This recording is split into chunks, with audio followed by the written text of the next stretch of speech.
Gracias a Dios.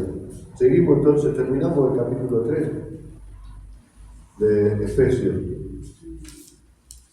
Si Dios así lo permite, que el Espíritu Santo esté guiando y abriendo nuestro entendimiento, lo que es parte de esta tan tremenda oración. A veces no sabemos qué orar o cómo orar, y hay tantas oraciones importantes en la Biblia, y yo creo que esta, si no es la más importante, debe ser una de las más importantes de la Biblia, y el apóstol Pablo. Y vamos a compartir Efesios capítulo 3, versículo 14. Dice: por esta causa doblo mis rodillas ante el Padre de nuestro Señor Jesucristo, de quien toma el nombre de toda familia en los cielos y en la tierra, para que os dé conforme a la riqueza de su gloria el ser fortalecidos con poder en el hombre interior por su Espíritu, para que habite Cristo por la fe en vuestros corazones,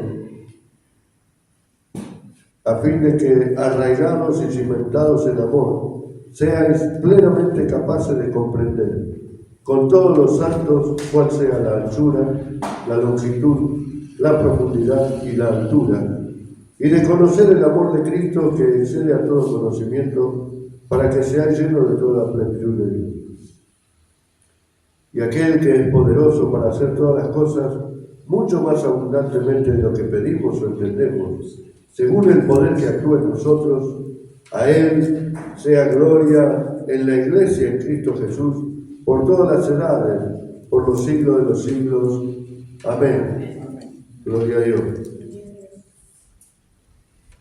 Decía que importante oración. En realidad, si se acuerdan, cuando empezamos el capítulo 1 de Efesios, también comenzó con una oración. Y también comenzó diciendo: doblo mis rodillas.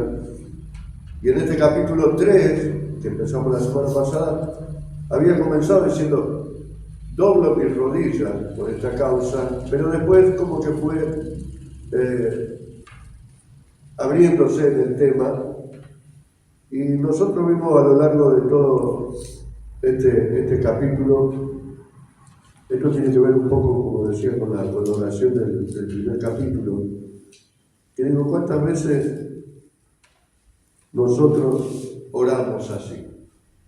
¿O cuántas de nuestras oraciones son de este tipo?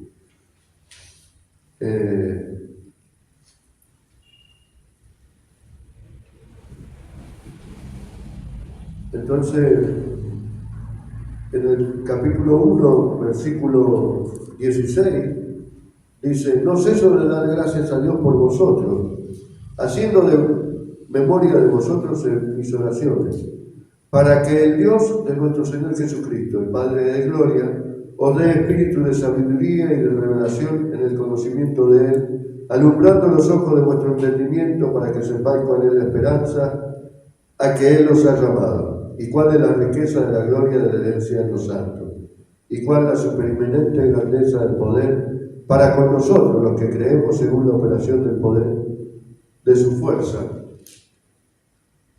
O sea, ya la oración de Pablo comienza en esta iglesia de Éfeso, hablando de necesitamos el conocimiento,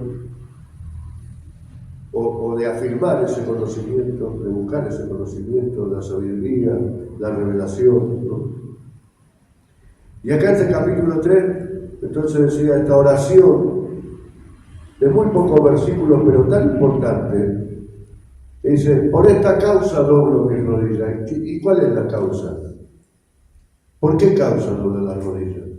Bueno, en realidad lo explicó desde el versículo 1, desde el capítulo 1, hablando en primer lugar de las bendiciones espirituales, ¿no?, que tenemos como ser,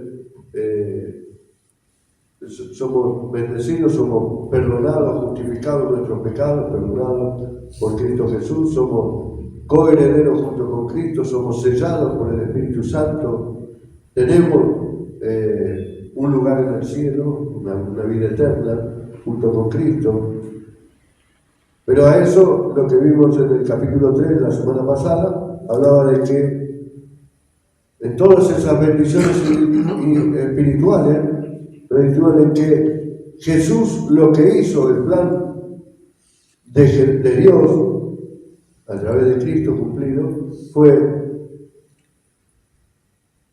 unir al hombre con Dios, volver al hombre a Dios. Esa relación que se había roto en Adán, a través de Cristo ha sido restablecida. Y entonces estaba la división de judíos y gentiles, y dice Cristo, de los dos pueblos hizo uno. Y no hay diferencia, dice, entre judíos, entre griegos, entre gentiles, ni ningún tipo de diferencia, sino que de los dos hizo uno. Y Cristo es la cabeza. Y entonces, de ese pueblo formó lo que es la iglesia, lo que somos la iglesia. Entonces, por esta causa dobla las rodillas Pablo, porque Dios dio a conocer su plan y la iglesia, el propósito de Dios con la iglesia, el propósito de Dios con la iglesia es glorificar a Dios. Pero nosotros como iglesia le damos a conocer a los ángeles la sabiduría de Dios. O sea, los ángeles se sorprenden, a pesar de estar con Dios, se sorprenden de lo maravilloso, lo grande que es Dios de juntar gente distinta para que todos sean, no solo la creación de Dios, sino que todos glorifiquen a Dios. Entonces el propósito por el cual Pablo dobla las rodillas es porque Dios hizo una iglesia y esta iglesia es para gloria de Dios. Amén. Y Él ora para que esta iglesia se afirme. En este caso la iglesia de Éfeso, pero nosotros tenemos que tomarlo, somos la iglesia. Esta carta circulaba en las distintas ciudades, entonces es para todos.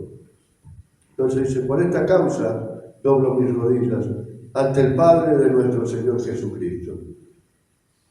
Siempre poniendo, por supuesto, en primer lugar a Dios el Padre, siempre haciendo la glorificación, como vemos después al final en la doxología final, cuando da gloria a Dios, siempre poniendo a Dios el Padre y a su Hijo Jesucristo, ¿no? Y dice, ¿de quién toma nombre toda la familia en los cielos y en la tierra? ¿Quién es la familia? Nosotros, la iglesia.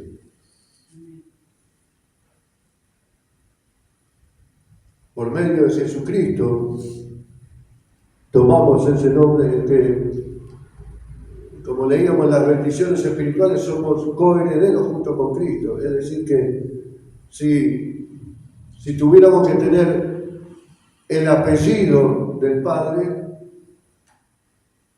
como suele hacer cuando nace una criatura, que le ponen el apellido, bueno, ahora le ponen los dos apellidos, el del padre y la madre, pero digo.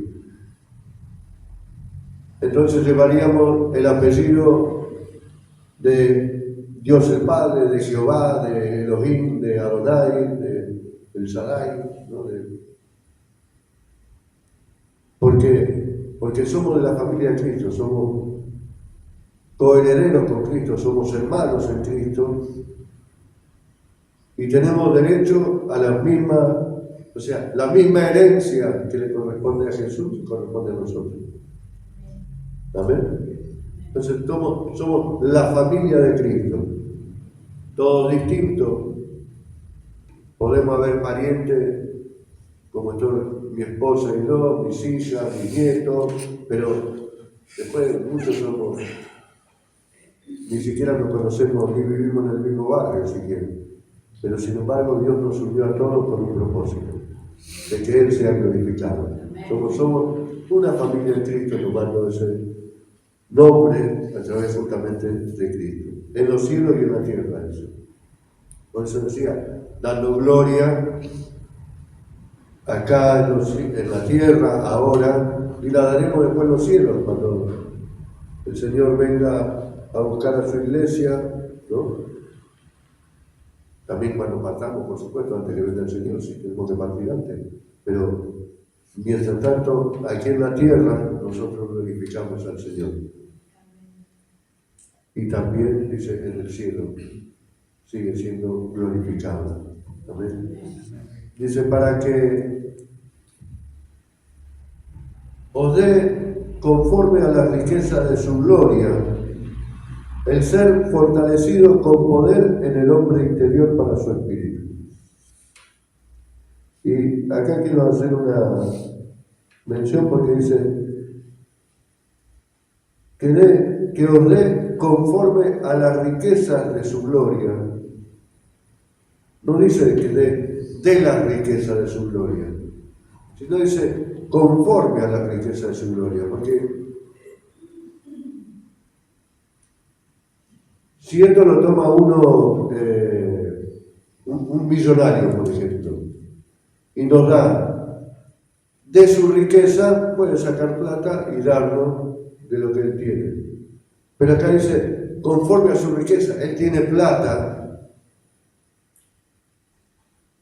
y quiere darnos de acuerdo a lo que él tiene. Es decir, me invita, por ejemplo, a comer y me lleva al restaurante más caro y dice, pedí lo que quiera, no te haga problema, no mire la cuenta. Ya ahí no me está dando de su riqueza, me está dando conforme a su riqueza, ¿sí? Esto es como cuando era chico y la época de Papá Noel o de los Reyes Magos. En realidad, cuando yo era chico era más importante los Reyes Magos que Papá Noel. Entonces uno, claro, eran Reyes y Magos encima. Entonces tenía que pedirle algo grande que no ibas a tener en tu vida. Porque si no se lo pedía a él, ¿a quién le vas a pedir? Bueno, por supuesto, siempre, gracias si se llevaban el pastito y el agua los reyes, pero los regalos, venían de acuerdo, si venían, de acuerdo a lo que uno podía darle, ¿no? Lo que los padres podían darle. Pero eso es conforme a la riqueza. Pedir de acuerdo a la riqueza que él tiene. Él te va a dar conforme a su riqueza, no te va a dar una propina de su riqueza, sino te va a dar por eso cuando dice pedir y se os dará, y todo lo que pidieres al Padre te lo va a dar. Es porque te da conforme a su riqueza, no te da de lo que le sobra, ni te da porque tiene contentarte con alguna migaja. Como dijo aquella mujer que le pidió al Señor, y el Señor le dijo, no te corresponde a ti, dice, comer el pan de la mesa. Y le dijo, pero Señor, los perros comen la migaja abajo de la mesa. O sea, se conformaba con la migaja, porque sabía que eran suficientes. Y nosotros tenemos un Dios que nos da conforme a su riqueza en gloria. Ahora, la riqueza no quiere decir que me va a dar, como hablaba el otro día, me va a dar una Ferrari para que yo me pueda dar un lujo, o pueda, no sé, ponerme contento, mostrarle a alguien, mirá lo que tengo, ¿viste? No, conforme a las riquezas en gloria. ¿Y cuáles son esas riquezas? Bueno, todas las bendiciones que estuvimos hablando, las bendiciones espirituales. Por supuesto que a Dios le agrada que no quiere que vivamos mal, pero tampoco tenemos que estar pidiendo, quiero tener un castillo, quiero tener... No. El Padre Nuestro, esa oración que hizo Jesús, nos enseña que ¿qué tenía que pedir? el pan nuestro de cada día. No el pan para todo el mes ni para todo el año, de cada día. Por eso también dice la palabra que basta cada día su propia afán, que no tenemos que afanar por. Entonces, dice, conforme a las riquezas en gloria. ¿Y qué pide? Que sean fortalecidos con poder en el hombre interior por su espíritu. Ser fortalecidos con poder en el espíritu o por su espíritu.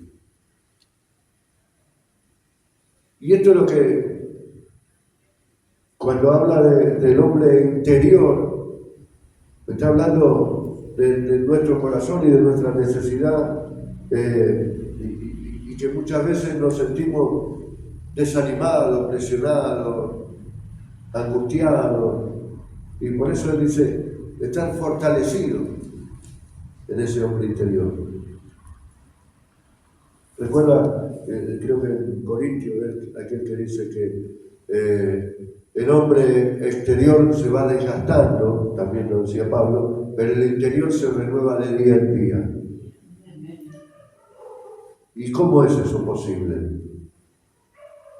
Que se renueve día a día si cada vez nos vamos poniendo más viejos, nos aparecen dolores, achaques, esto, que lo otro, bueno. Pero el interior es el espíritu.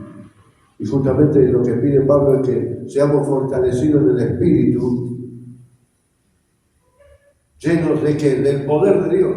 Ahora, ¿cuál es el poder de Dios? El poder que resucitó a Cristo de los muertos. Otra vez, ¿cuál es el poder de Dios? El poder que resucitó a Cristo de la muerte.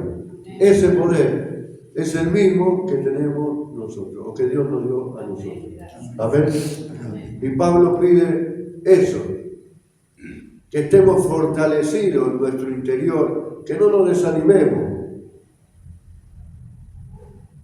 Porque hay algo que nos va llevando en toda esta oración, en todas estas peticiones que hace Pablo, que tiene que ver con, probablemente por cómo a veces nos vemos nosotros delante de Dios o cómo vemos a Dios conforme a lo que nosotros vemos. Y entonces nosotros nos vemos que como soy tan pecador, Dios es tan santo que no me puede ver porque soy pecador. Y justamente todo lo contrario, porque sos pecador, Dios odia al pecado y Dios odia al pecador. Pero aquel que se arrepiente del pecado y va a los pies de Cristo, justamente ese es el Dios que da conforme a sus riquezas en gloria. Entonces, Él perdona todo pecado, nos limpia de todo pecado, nos justifica y nos hace tan santos como Él, aunque tenemos un montón de defectos. No vamos a ser perfectos. Una cosa es ser santo, otra cosa es ser perfecto. Y por otro lado, la santidad que podemos tener nosotros no es la santidad de Dios el Padre, porque todavía no somos perfectos, vamos camino a la perfección. Tendremos la misma santidad cuando vayamos a la presencia del Señor. Mientras tanto, sí, somos santos porque somos redimidos, comprados por la sangre de Jesús, somos justificados, ¿sí?, en nuestro pecado, y el Padre nos ve limpios a través de Jesús. Entonces nos ve santos, a pesar de que no somos perfectos, pero cuando partamos con el Señor, ahora vamos camino a la perfección, ahí vamos a ser perfectos y vamos a tener la misma santidad que tiene Dios. Dice, fortalecido con poder en el hombre interior por su espíritu, para que habite Cristo por la fe en vuestros corazones, a fin de que arraigados y cimentados en amor, seáis plenamente capaces de comprender con todos los santos cuál sea la anchura, la longitud, la profundidad y la altura, y de conocer el amor de Cristo, que excede a todo conocimiento, para que sea lleno de toda la plenitud de Dios. La palabra que dice para que habite se entiende como estabilizarse en un lugar y hacer lo propio, desarrollarse en ese lugar. Y el mejor ejemplo, o un ejemplo que uno puede dar es, si uno compra una casa con ciertos deterioros, hay que refaccionar, hay que hacer arreglos, pintura, por ahí cambiar cañería, algún vidrio, ¿no? Arreglar el techo que tiene gotera, sacar la mugre de los pisos, cambiar los pisos. Entonces uno lo va arreglando y lo va preparando y le va dando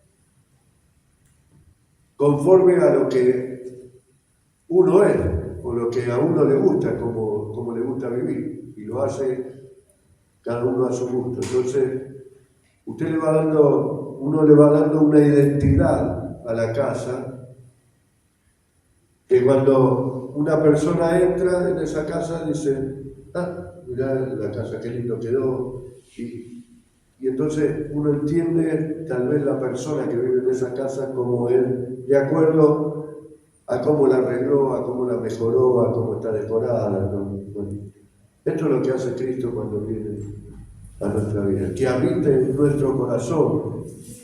Él vino a sacar toda la porquería, a cambiar todo lo viejo y a ponerlo todo en orden.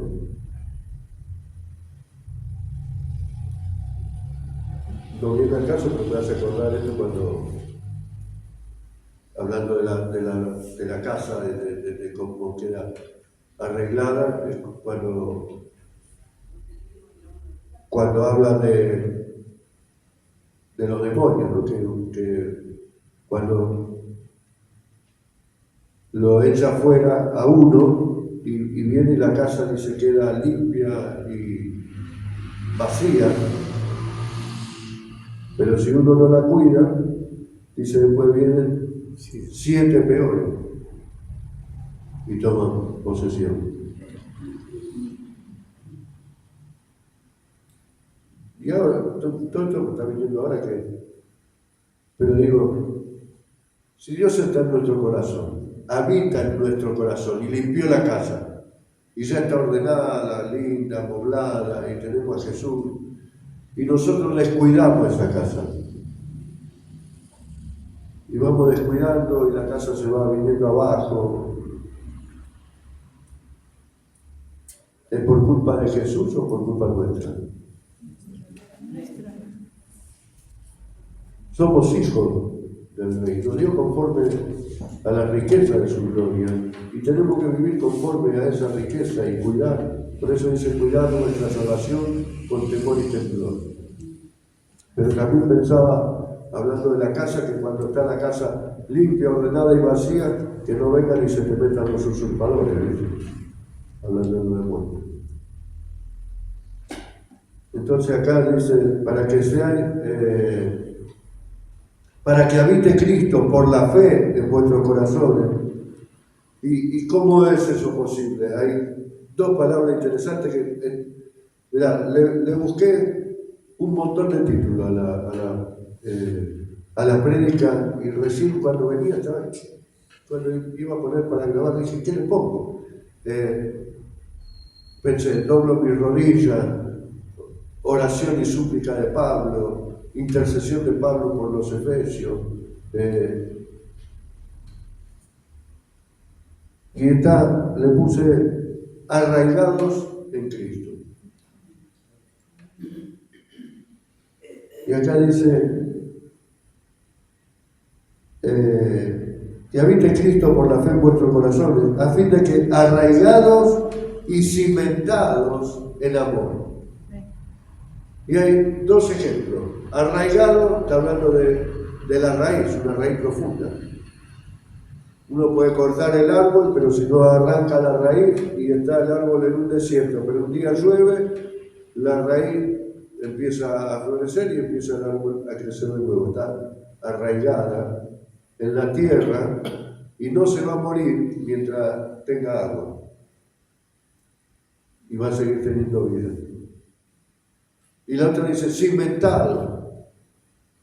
Una casa necesita que recién hablamos de la casa, buenos cimientos. Porque si tiene buenos cimientos, no se va a rajar, no se va a caer. ¿No? Entonces dice, arraigados y cimentados en el amor. Y esto es lo que necesitamos, arraigarnos y afirmarnos de tal manera que, como dice también en la palabra, que pueden venir vientos, lluvia, tormenta, tempestad, pero si la casa está edificada sobre la roca firme, no se va a caer. ¿Amén? Entonces necesitamos estar arraigados. Y esto era lo que Pablo veía. Una iglesia que estaba bien, que conocían el amor de Dios. No es que no conocían. Era una iglesia de gentiles y de judíos que todos se habían cristianizado, podemos decir. Y conocían el amor de Dios. Pero Pablo ora para que Dios nos fortalezca el espíritu y que sean arraigados y cimentados en el amor. Dice, el versículo 18 dice, sean plenamente capaces de comprender con todos los santos cuál sea la anchura, la longitud, la profundidad y la altura, y conocer el amor de Cristo. Ahora, esto lo decía recién. Ellos conocían el amor de Cristo, porque de hecho eran todos cristianos, ya conocían el amor, pero a lo que Pablo se refiere acá, y esto quiero aclarar, porque dice, hay dos palabras que dice, sean plenamente capaces de comprender, y esta palabra comprender dice,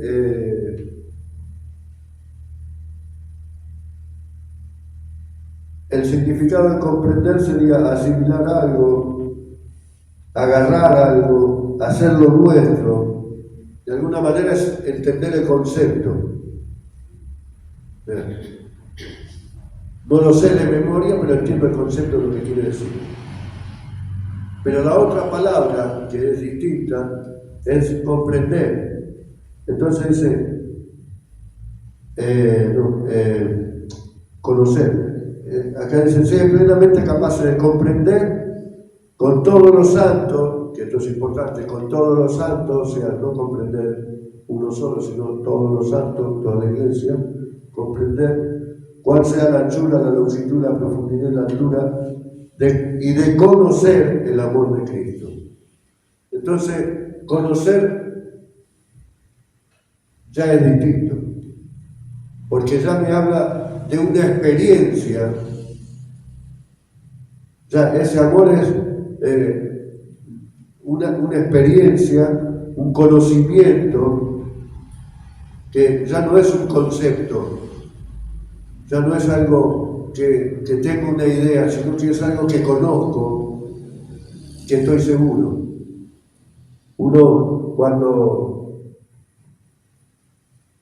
Yo siempre digo, cuando hablo del amor de Dios, que hay distintos amores que podemos tener. Cuando nacimos, recibimos el amor de nuestra madre, de nuestros padres, el amor de los hermanos, el que lo tuvo, el amor de la familia, en definitiva. Cuando nos enamoramos, y después nos casamos, tenemos el amor del esposo o de la esposa. Después está el amor por los hijos. Después el amor por los nietos. Y todos son amor, pero son distintos. Uno no puede comparar el mismo amor de la madre con el amor por la esposa, o el amor por los hijos, o el amor por los nietos. Son amores distintos. ¿Sí? Y Pablo lo que quiere que comprendan que el amor de Dios tiene que ser experimentado de una manera, y lo describe justamente porque cuando habla de comprender, dice la longitud, la profundidad, la altura y la anchura. Uno podría decir, bueno, cuando habla de la altura es por el cielo, la anchura es por abarca toda la humanidad, ¿no? Le pueden poner un montón de cosas, pero yo creo que en realidad Pablo lo que está queriendo decir es que es un amor tan grande. De hecho, el famoso versículo de Juan 3:16 dice, porque de tal manera amó Dios al mundo. O sea, no hay un amor tan grande que pueda abarcar a todo el mundo. Sin embargo, Dios es ese Dios de amor. Y Pablo lo que quiere expresar es eso, es que el amor de Dios es tan distinto, es tan grande, es como inexplicable de entender o de explicar con palabras. Y por eso él habla de la longitud, de la anchura, del alto.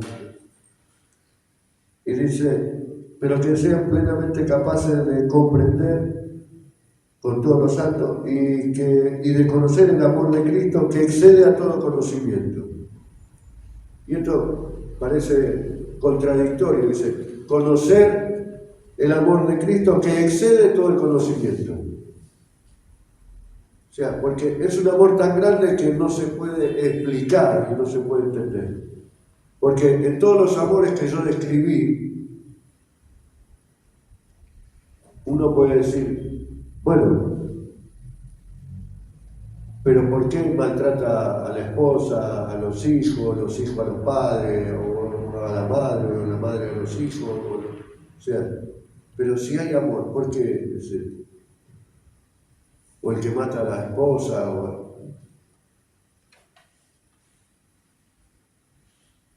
y voy a decir, pero si la amaba, supuestamente. Si hay amor, ¿cómo puede matar? Entonces, ahí está la diferencia del amor de Dios. Que en el amor de Dios hay un perdón inexplicable que nosotros mismos no podemos describir. Y por eso decía antes que nosotros a veces nos vemos con el pecado y pensamos que no, Dios está tan alto y tan lejos y tan profundo y yo soy tan miserable que hice tantas cosas malas que ¿qué va a hacer Dios por mí? Eso es el amor de Dios. Y ese amor es el que quiere no solo que lo comprendamos, sino que lo conozcamos. Y justamente hablando de la relación de noviazgo, de conocimiento y matrimonio, ¿cómo empezó? Porque se vieron, porque se conocieron, porque empezaron a salir y porque de salir cada vez más se empezó a conocer y se empezó a forjar una relación y esa relación puede después terminar en el casamiento, ¿no? Pero todo fue forjado con tiempo en una relación de conocimiento y esto es el amor que Pablo quiere que conozcamos, que haga una relación con Dios y un amor tan grande e incomprensible para la mente humana. Porque esto es lo que dice Pablo cuando dice, de tal conocimiento que no se puede explicar. Pero dice, y esto para cerrar la petición esta, dice, para que sean llenos de toda la plenitud de Dios. Bien, no solo ora para que seamos fortalecidos en el hombre interior y nuestro espíritu, no solo ora para que conozcamos y comprendamos el amor de sino para que seamos llenos. Pero hay una palabra que dice, toda la plenitud de Dios. No está diciendo ser llenos de Dios. Si somos llenos de Dios, también está lleno. Si somos llenos del Espíritu de Dios, que bueno, mejor todavía. Pero acá dice de toda la plenitud, o sea, lo completo de Dios que nos llena. Ahora, el ser lleno, por eso, hablando del amor, del conocimiento de ese amor, y el ser lleno de toda la plenitud de Dios se tiene que ver reflejado en nuestra vida. ¿Sí? Entonces, si uno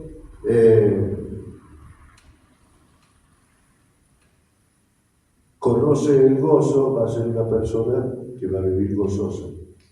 ¿Sí? Entonces está llena de gozo y va a reflejar ese gozo. Ahora, si es una persona depresiva, ¿qué va a reflejar? Justamente la depresión va a ser una persona siempre negativa, siempre va. Y Pablo acá quiere que seamos llenos de toda la plenitud de Dios. O sea, del carácter de Dios. Y eso es lo que debemos orar cada día y lo que debemos buscar cada día. Ser llenos de toda la plenitud de Dios, para que eso sea reflejado en nuestra vida. ¿Amén? Porque necesitamos cada uno de nosotros individualmente, pero también necesita la iglesia para reflejar toda la plenitud de Dios. ¿Amén? Dice,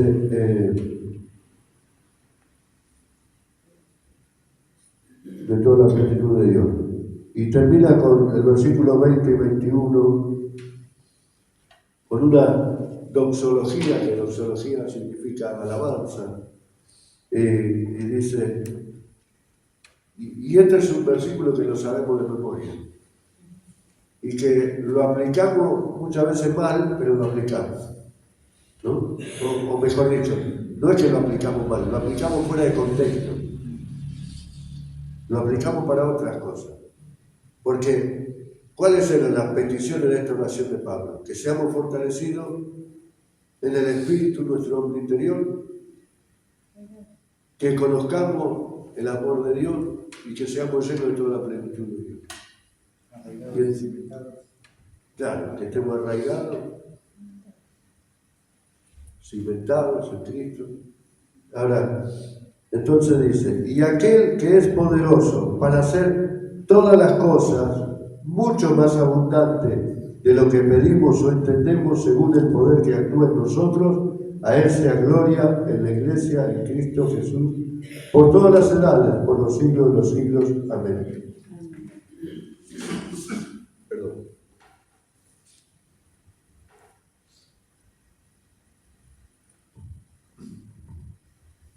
Justo me falló la garganta.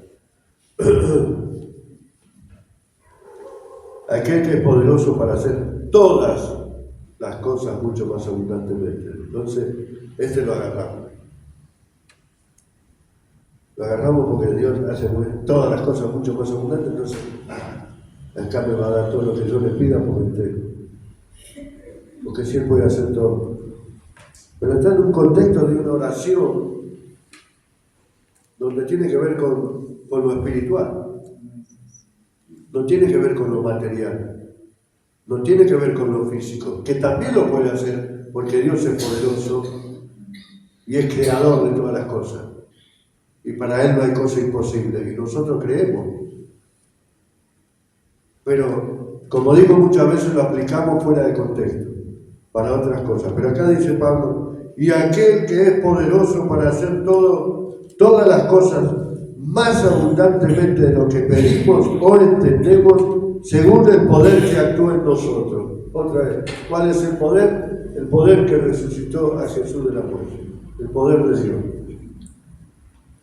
¿Para qué va a actuar en nosotros? Para hacernos ricos, para hacernos felices, no, para hacernos dignos hijos de Él, para afirmarnos justamente, para arraigarnos, como dice Pablo, para cimentarnos en su poder. Porque si no está el Espíritu de Dios en nosotros, si no está el poder de Dios actuando en nosotros, Pablo no está pidiendo que entendamos solamente la doctrina bíblica. No está pidiendo que comprendamos lo que dice la Biblia. Pablo está diciendo que hay un amor que sobrepasa todo eso. Y que Dios puede darte más conocimiento, más revelación, más sabiduría, mucho más abundante de lo que podemos pedir, entender, leer, llegar a comprender leyendo la Biblia. Porque así es Dios, conforme a la riqueza de su gracia. Mucho más abundantemente de lo que pedimos o entendemos, según el poder que actúa en nosotros. A Él sea gloria, ¿a dónde? En la iglesia, dice. Otra vez, el propósito de la iglesia, ¿cuál es? Darle gloria a Dios. Y que la gloria de Dios se manifieste en la iglesia. Porque cuando se manifiesta la gloria de Dios en la iglesia, como leímos la semana pasada y como estudiamos la semana pasada o vimos la semana pasada, los ángeles mismos se sorprenden de ver la grandeza de Dios. Entonces dice, a Él sea gloria en la iglesia, en Cristo Jesús, que por todas las edades, en Cristo Jesús por todas las edades, por los siglos de los siglos. Amén. Gloria a Dios. Que Dios nos ayude a hacer esa iglesia. Amén. Donde la gloria de Cristo se vea reflejada cuando traspasamos esa puerta, ese umbral, que la presencia del Señor inunde esta casa y que aún las personas que cruzan por la vereda puedan ser tocadas por el Espíritu Santo de Dios, por la presencia de Dios.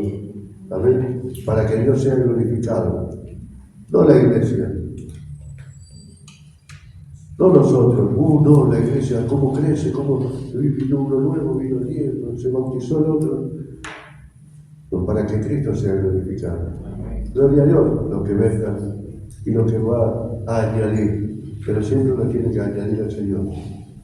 Amén. A Él sea la gloria por los siglos de los siglos. Amén. Voy a terminar porque si no va a terminar conmigo. Que podamos estudiar nuestra oración, podamos profundizar en ella y podamos hacerla nuestra cada día. Para poder orar justamente porque nosotros necesitamos tanto la plenitud de la riqueza de la gloria de Cristo en nuestra vida. Amén. Amén. Vivimos todos los días, ninguno puede decir que la vida del cristiano es fácil o que no tiene lucha, no. Y no estoy hablando de la lucha de los problemas cotidianos, digo. Tenemos que lidiar contra el pecado, tenemos que lidiar con nuestras ganas de orar, o de leer la Biblia, o de venir a la iglesia. Es la verdad. Podemos tener 40 años en la iglesia, tener 30 de pastor, teología, todo lo que sea, pero todos tenemos este tipo de lucha. Entonces necesitamos orar de esta manera todos los días, ser llenos de la plenitud de Dios, ser fortalecidos en el hombre interior, estar arraigados y cimentados en Cristo Jesús. Amén. Gloria a Dios. Vamos a orar.